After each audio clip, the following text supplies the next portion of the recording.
How's it going, guys? Good evening, good afternoon, good morning, wherever you're watching, what time you're watching. It's been a minute. In fact, a little bit longer than a minute, just over 6 weeks since we have had one of these lockdown chats for numerous other reasons, myself being out in the UK at the moment, few other lovely essay issues that have been kicking in, like a lovely load of load shedding that has just plagued the country. So just all in a normal quarter of the year. So yeah, but we're back. We're excited. As usual, joined with my notorious co-host, the purveyor of all things Dracona Media, Mr. Alec Larson. How's it going, man? How are you?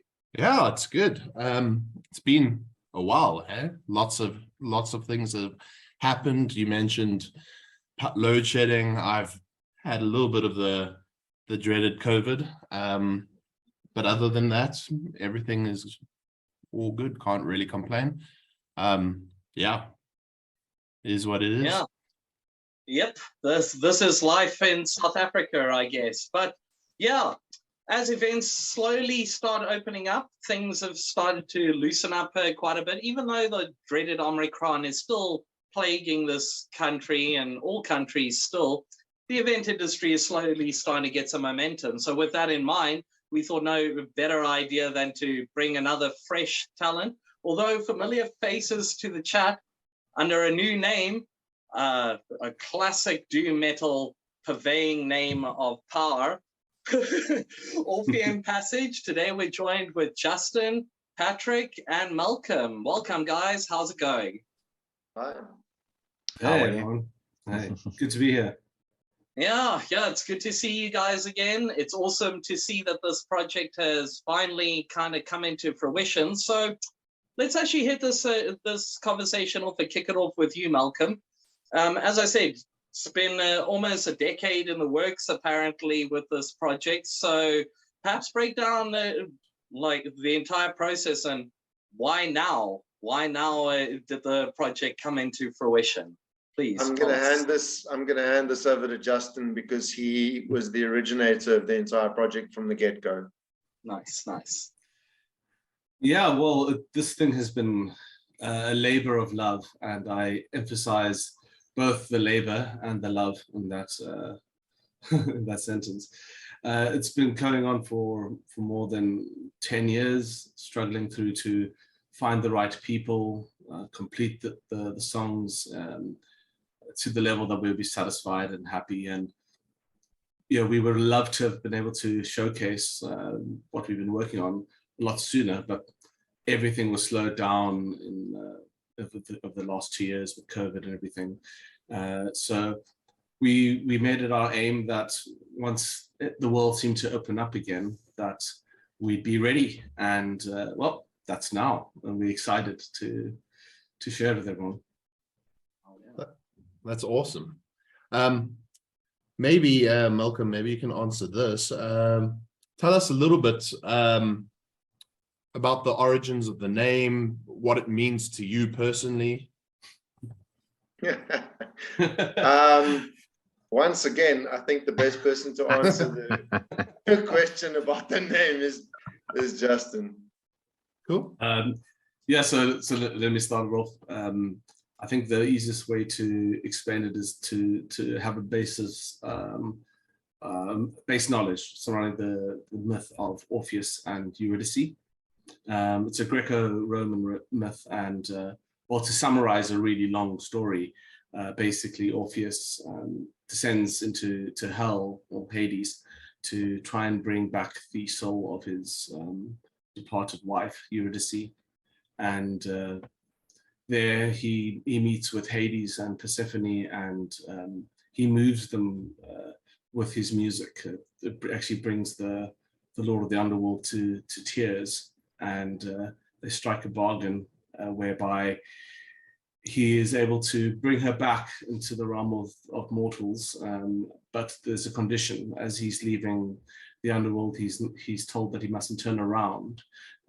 He must just keep heading forward towards the light, and he goes through this journey, and at the last minute he loses faith, thinking that the gods have played a trick on him because he can't hear Eurydice's footsteps in the background following him. and at the last moment he turns around and he sees her there behind him the whole way through, following him, and she fades back into the underworld, and he's never able to see her again. So there's a lot of symbolism and meaning behind in that story, as you can imagine. A lot to do with love, loss, moving forward in your life, not looking back, dealing with death. There's some beautiful imagery in there, and well, our name is inspired by that story. The core of that tale is it's a journey, it's a passage, if you will, that you follow through and you move through as you deal with these sort of complex emotions. And yeah, we have chosen that imagery to be the sole focus of one of the focuses of the project. Yeah, I suppose it's very appropriate considering that Doom is such an emotive genre of music, so absolutely, it's crazy, absolutely crazy cool. Yeah, tragedy, loss, and love are interwoven into all things Doom, right? Definitely. Interesting. So, yeah, actually, I was going to actually hit Malcolm with a question, but this has gone like ping pong. So we'll move it on to the new guitarist, the new guy in the band, so to speak, Patrick. So, yeah, this is actually a very interesting thing, having you join the band, although not really considering your long history with the guys. But yeah, perhaps you want to break down how this all kind of came into being for you, how you approached, and more so over how's the writing process been working with these guys? Yeah, so for me, Doom has actually been very core to my musical desires since I was a teenager. And when we say Doom, I mean specifically Death Doom. That's the music that moved me into the world of metal in the first place. But I admit that kind of like coming up in the town where I came up in, grew up and came into adulthood and so on, we were never going to start a Doom band in Somerset West. It just wasn't going to happen. So like that town, it's a little way out of Cape Town. So to get into music, I had to be more flexible. And so I was, and that's where I got into Mind Assault. And that was a very rewarding journey, make no mistake. But it was never the core of my ambition as a artistic minded person. Doom was.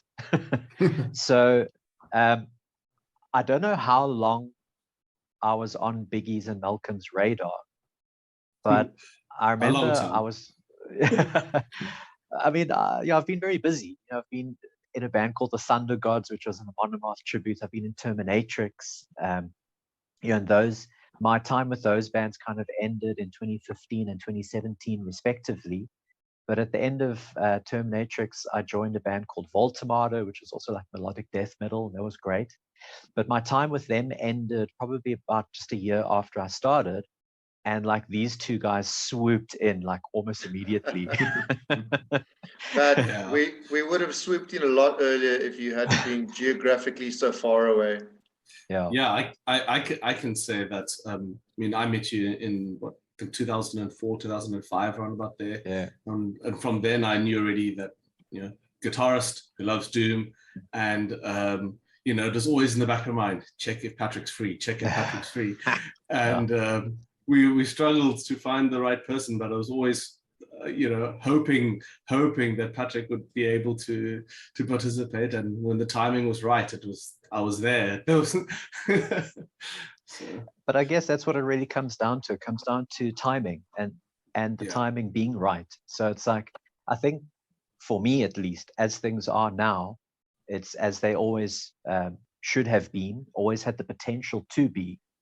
And I'm really thrilled. I mean, I'm loving being a part of this. I'm loving, so I'm the newer guy, not the newest guy, but I've been with the project for 4 years already.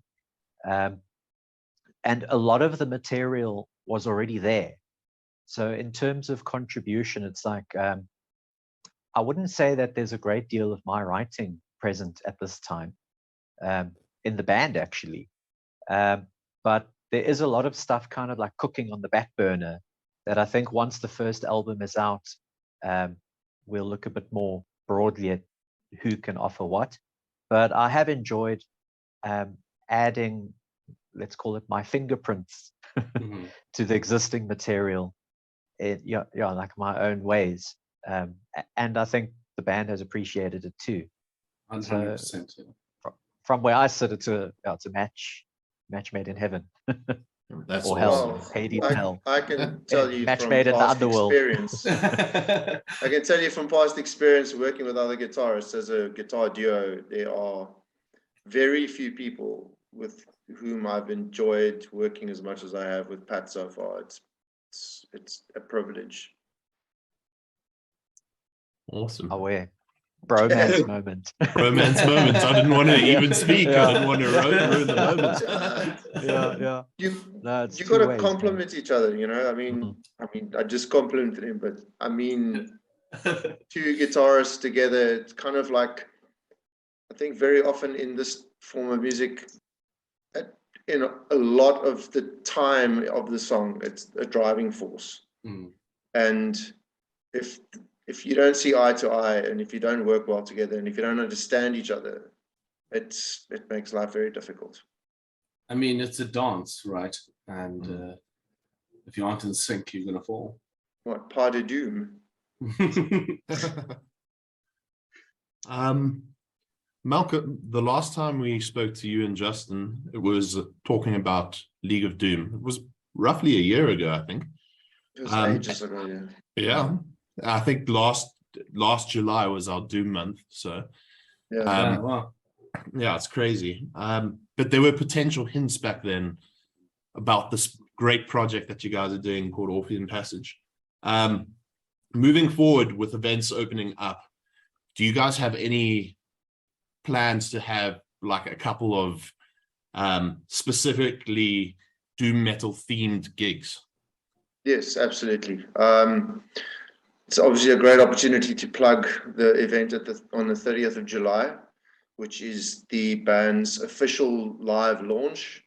It's at the Daisy Jones Bar, and we are ably assisted on the evening by bands called Doom Trigger and another one called Dredge the Leith. I hope I'm pronouncing that correctly.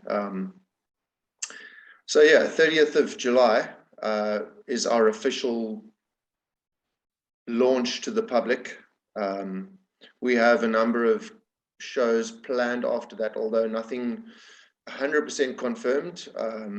We're talking about obviously looking at an album launch, which we're halfway through recording.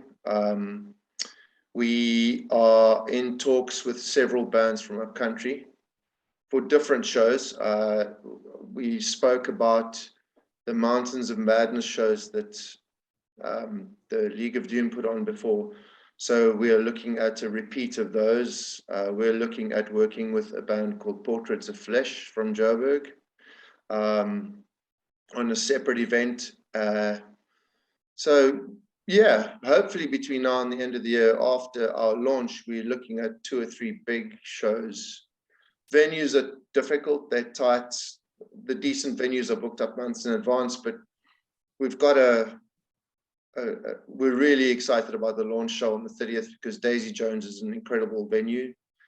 And I'm going to actually leave it up to Justin to tell you about our secretive little dabble into the live arena recently.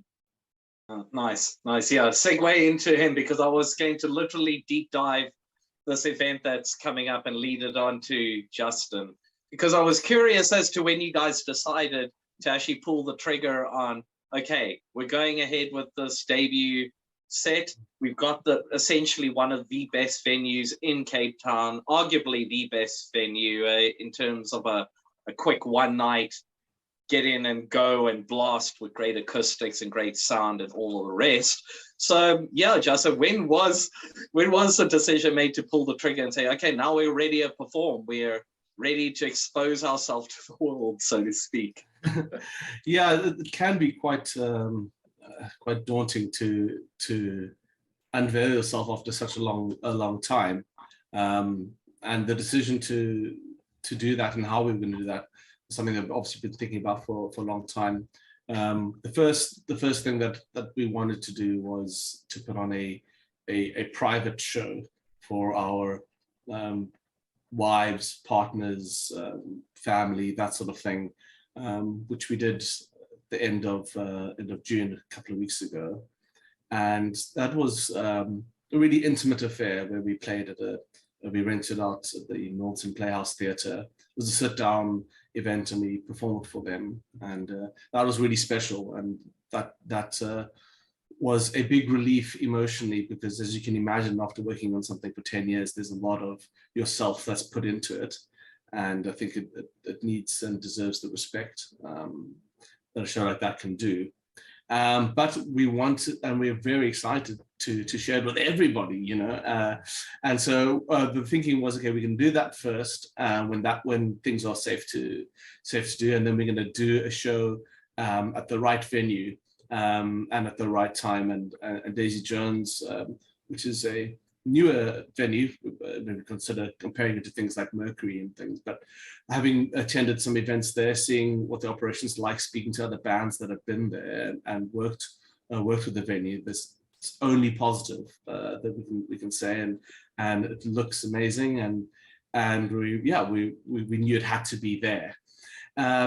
And in terms of, well, putting it all together, it was a case of, the next big thing was, well, who's going to join us for this event? And, you know, Dredge the Leaf have been on your guys' show, and it's quite quite appropriate that, you know, our name is Orphean Passage, their name is Dredge the Leaf. It's got some, it's almost like meant to be, you know, in the connective tissue that flows through that. But I think that speaks to a similar aesthetic and core emotive stance of the music, and we've been a big fan of this for a while. And Doom Trigger, which have launched recently, have hit the ball running really hard. There's been large outcries of really positive reviews of their music, and you know, it's always great when you're starting off with a new project, even if we are more experienced, we're still new, and bringing up other newer bands together with you on that journey and forming those relationships. That's always been something that's motivated the League of Doom and myself as well. So yeah, everything seemed to line up perfectly.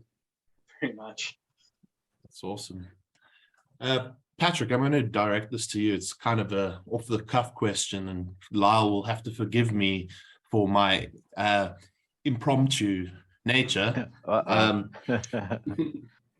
You've obviously dealt a lot with the live orchestration of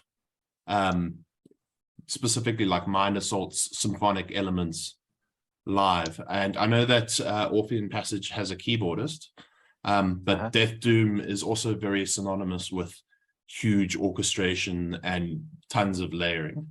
So I was wondering if you could unpack what you guys are going to do live without spoilers, obviously. But we're quite interested to see how you guys plan to orchestrate that. Yeah, okay. Well, look, at this stage, we've barely even scratched the surface of the potential that holds, and I think part of that is, you know, having Nicole join the band. She's actually the newest member, but she's been with us for 2 years, for a while already. 2 years, yeah. And she's proving to be such a capable performer. So we want to, as far as possible, not encroach on her territory, so to speak, because we don't want to, it's kind of awkward, because, like, I mean, with the Mind Assault background, we were bringing in a lot of elements that, with us being primarily a guitar-driven band, couldn't be there, because you can't reproduce that like dynamic range with with just guitars, or at least the dynamic range we sought to tap into with our band and maintain that intensity. So I think with Orphean Passage, there's so much more. It's called a breathing space in the music, to let an individual like Nicole find a very comfortable place, but not just a comfortable place for her, but a very fulfilling place for all of us. So that's going quite well, leaving the majority of the drama, like if we can call that element, in her capable hands. But as you point out, the potential that's there, oh, there's so much. And we have started sort of sneaking in a few little extra layers here and there where, I mean, Nicole's only got 10 fingers and 2 hands. So like sometimes there's a little something extra that we want to sneak in, but at the moment it's just tiny little garnishings. And in the future, I think, yeah, like we don't want to at this stage say, oh, we're going to go all out. But during the process of working on the album as well is kind of where we're figuring that out. So you might find that the songs, as we perform them now, on the 30th of July, by the time the album is released, which I'm expecting will be towards the end of this year still, you might hear more. But I don't want to say that with any kind of authority at this stage. No, definitely. But whatever we come up with, we will be able to bring live. We have the experience and the gadgetry to do whatever needs doing.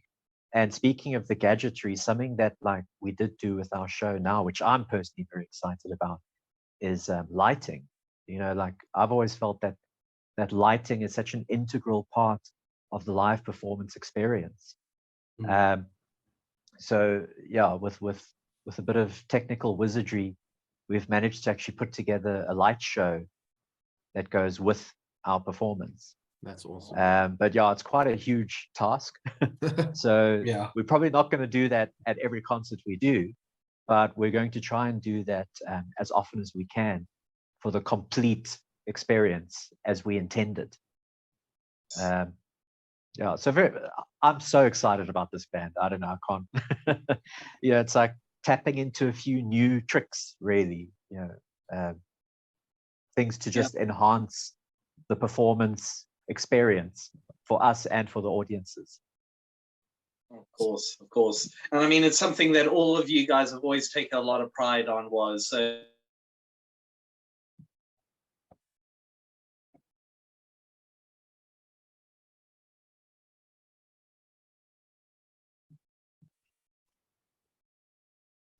pretty much an album underway, or at least an EP's worth of music that's coming along. So how's the process for that been? Obviously incorporating all the members as it's coming along, but working towards the backbone. Recording stopped.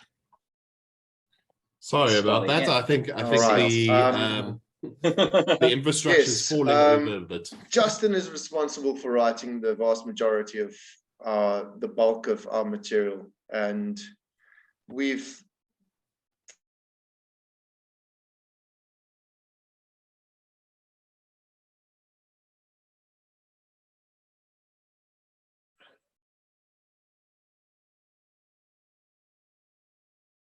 and you.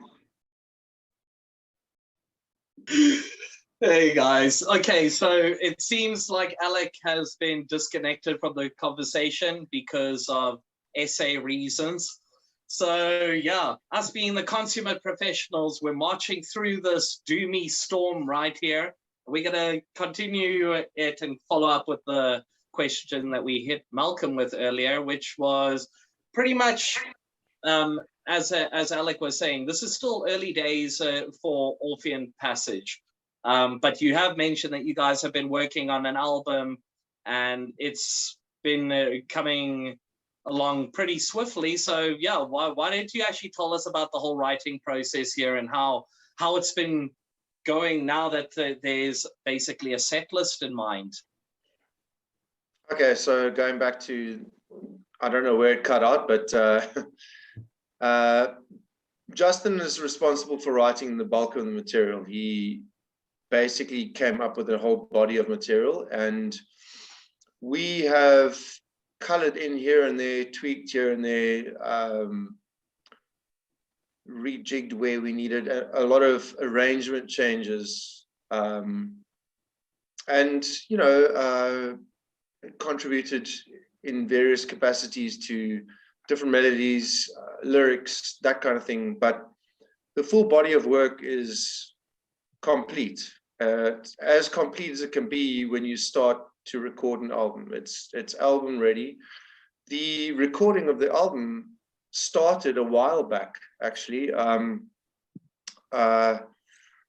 We are, I wouldn't say quite halfway, but a fair way in, and unfortunately it's really due to circumstances beyond our control.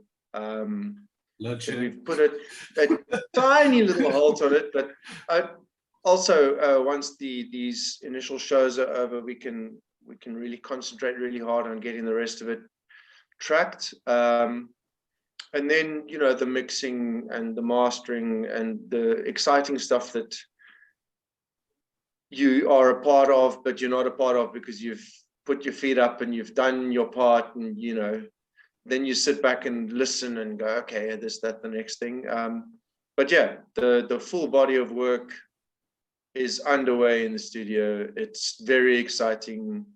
We're working with a producer who we've worked with before in various guises, who we believe understands what we want out of the finished product, and who is a pleasure to work with. Some of us have before, some of us haven't, and we are dead sure that the finished product is going to blow your mind, not just sonically, but artistically.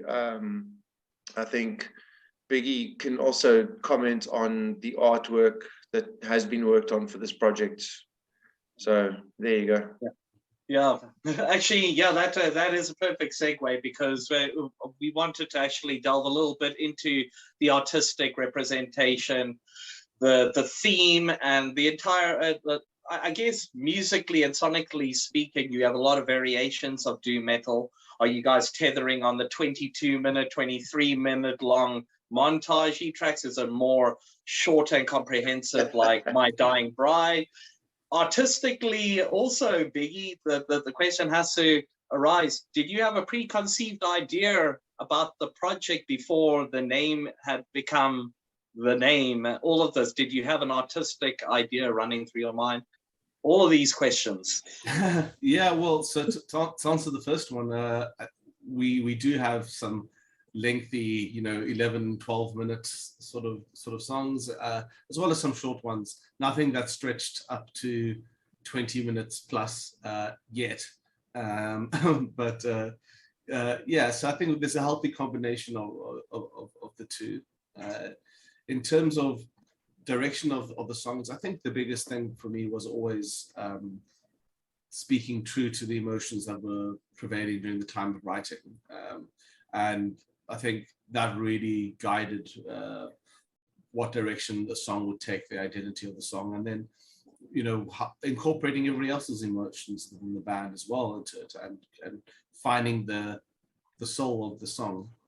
In terms of everything else surrounding it, you know, it was really important to me as well to really capture the mood and the feeling within the art and the presentation of the songs. And someone who's really close to the band, a good friend of all of ours, her name's Angelica. She's doing these beautiful artworks for all the songs, and they're done in, you know, exquisite watercolors, and we're capturing the mood of each song, really. And we're gonna have that tied in with the music as well, and how we present it to everybody. So we're really excited to start sharing that content soon with what we've come up with. It really helps to to get the big picture and to really express the emotions. Yeah. Definitely. And I mean, it like, obviously the question kind of arises with this being a project that's been taking almost a decade, even like to kind of come into being. Has the writing process of the songs now differed from when you first started writing for the project? Yeah, 100%. Beginning, it was by myself, but now it's really a collaborative process. While everybody's saying that, you know, it's me, it's really everyone that's contributed to each of the songs. I provide, you know, the skeletal framework, so to speak, and everybody comes in and adds their own feelings and pieces of the songs. So it's been fun. It's I guess it creates that family sort of feeling that I think is really important when you're trying to create something new and that's true. You know, and I think it's quite doomed. You know, you start off by yourself, isolated, and you find the right people for the band to join you on the journey and to create something beautiful. Yeah, don't forget about the huge chunk of time, the years we spent with other members learning the parts, doing their thing, and then not working out until we got the right people like Patrick. Yeah. You know, some songs and Francois, and so on and so on and so on. You know. Yeah, I mean, you know, if I think back to past band members, you know, where they would introduce their energy into the music, and you know, some songs that were with an old drummer were really fast and almost, you know, at black metal kind of speeds, have slowed all the way down to you know, bereavements per minute sort of speed. So it's yeah, it really shows how each person brings the right energy into music. Yeah. Also, I think it's fair to say that we've reimagined these songs so many times, and until we were completely happy with the end results. Yeah. I mean, some of them are nothing like they were when they first came into the world. Yeah, for sure. Yeah, and I guess where we can actually kind of lead this conversation, lead this one to Patrick, because he's dipped in other sides of the local event industry side. So he's somebody that actually has seen a lot of new talent emerge and given those opportunities. In the case of you guys, yourselves being a new act, but being literally alongside two other new acts, two other doom acts from Cape Town. Patrick, what are your thoughts on this almost swing of stylistic music that's been happening? Do you have any idea what all of these new bands that have emerged, what this could be attributed to? Was it the pandemic? I'm still at a loss. Well, yes and no. Just to be clear, the two bands who we're doing the show with, doing the show with them probably has more to do with the fact that they are fresh than that they are Doom. So even Doom Trigger, like, they're not actually Doom at all. Their name is just a really whacked out coincidence. Yeah. but they a brand new band, yet they are also old souls in the scene, which is what makes them interesting.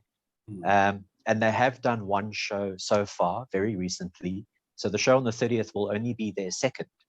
But they're a high caliber band, and they are a product of lockdown.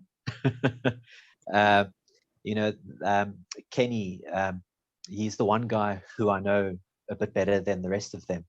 I've actually known him for almost 20 years. I sold him a guitar when I was still in that business. But he, you know, he and his pals, they've kind of had this ambition, this like little itch, which I guess they realized at some point they weren't ever going to get to scratch. But with the pandemic at play, a lot of people who had become inactive suddenly became active again. Whereas on the flip side of that coin, there's a fair share of people who were active who have had to cease activities because of financial and other life dramas attributed to, the disaster that affected us all. So yeah, it's kind of been a bit of give and take, the whole pandemic thing. It's, it's taken from us as a community, but it's also given to us. What more can I say? I suppose genre-wise, like Dredge the Lees, what attracts us to them is that they do have a bit of a darker side to their lyrical content. It's not anger and aggression, which a lot of metal in this country is. It's more introspective, I suppose. That's kind of what we are all about. So even though genre-wise we're not like lockstep, there's definitely some common ground to be shared there. But yeah, the key thing is at this show it's all fresh metal out of the city. But even Dredge the Lees has old Derek from Devil Speak is playing bass with them. So all of these bands have old faces in them, like experienced, seen people. But with these bands, each of them, you'll also see some new faces. So it's an exciting way to come out of hibernation. Definitely. Sorry, I don't know if that answered the full scope of your question. I think so, and I'm hoping that we'll be able to get the guys and girls of Dredge the Lees on for a chat also in the near future. But as we start to kind of round up and tie this conversation up like a sausage, try and end on a little bit of a positive note, ironically enough. So I'll hit this up to you, Malcolm. You said this has been a up and down process of passion, if you will, in terms of Orphean Passage. A lot of members coming and going. So from your perspective, how's things been writing with Patrick and now the new full staple of artists that you have under the band? How are you feeling good about things? Is this the unit?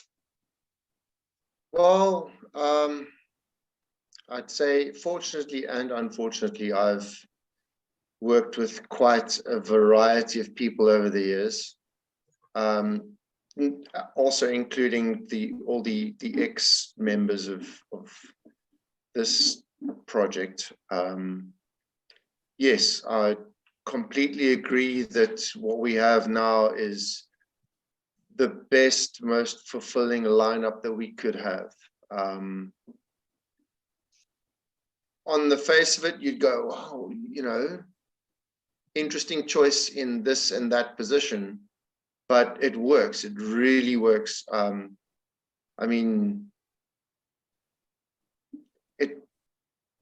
You have to see it to believe it. You have to hear it to believe it, and you will definitely feel it and believe it. This group of people has been super committed in every single aspect of making the music together.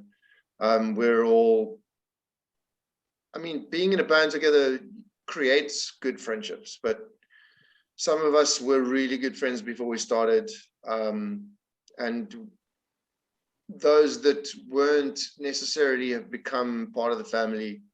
This is very much a cohesive family, nearest and dearest unit, and it shows. We got a little snippet back of our little private showcase, and it was incredible.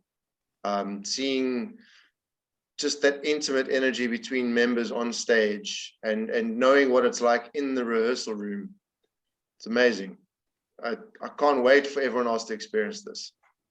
Oh yeah, I can't wait for everybody to experience the darkness. So yeah, I guess as we start to round off this conversation, why not end it on good old Biggie? So yeah, I guess a final thing, we have Dredge the Lees, we have Doom Trigger.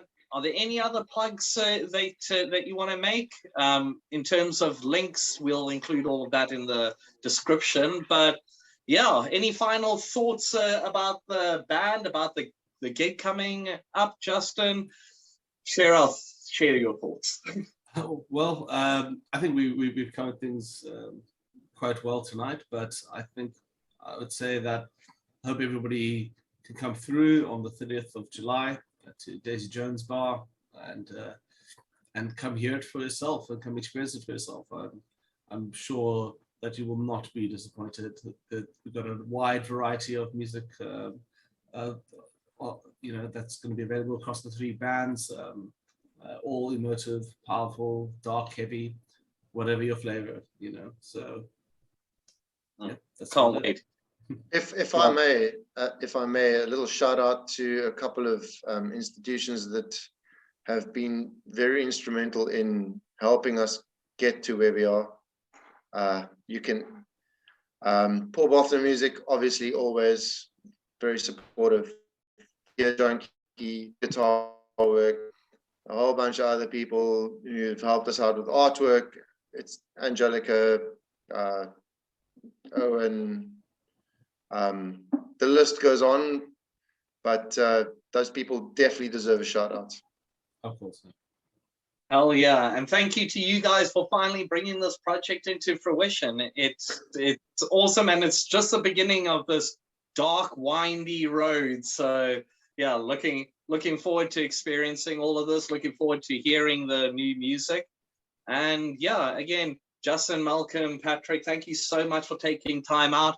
Sorry that we had the technical gremlins that we did earlier, but we pulled it off, just like the middle interlude in a 20-minute Doom track. We pulled it together near the end. So No worries, man. Thank you, brother. Yes, thanks for having us. Yeah, it's been awesome, guys. It really has been. So yeah, I guess without Alec here, we can wrap this up for a night. Thank you again to everybody that tuned in. We will be back very shortly with another lockdown chat. So yeah, in the meantime, as things start loosening up, go out there, support your local bands, go buy some merchandise, listen to music, get educated, because the times are changing and you want to be on this wave of change. So yeah, that's it for this week, guys. Hope you have an awesome week ahead. We'll be back same time, same place next week on the interweb. And yeah, from Malcolm, Biggie, Patrick, and me, that's it for another week. We'll catch up soon. Take it easy, guys. Laters.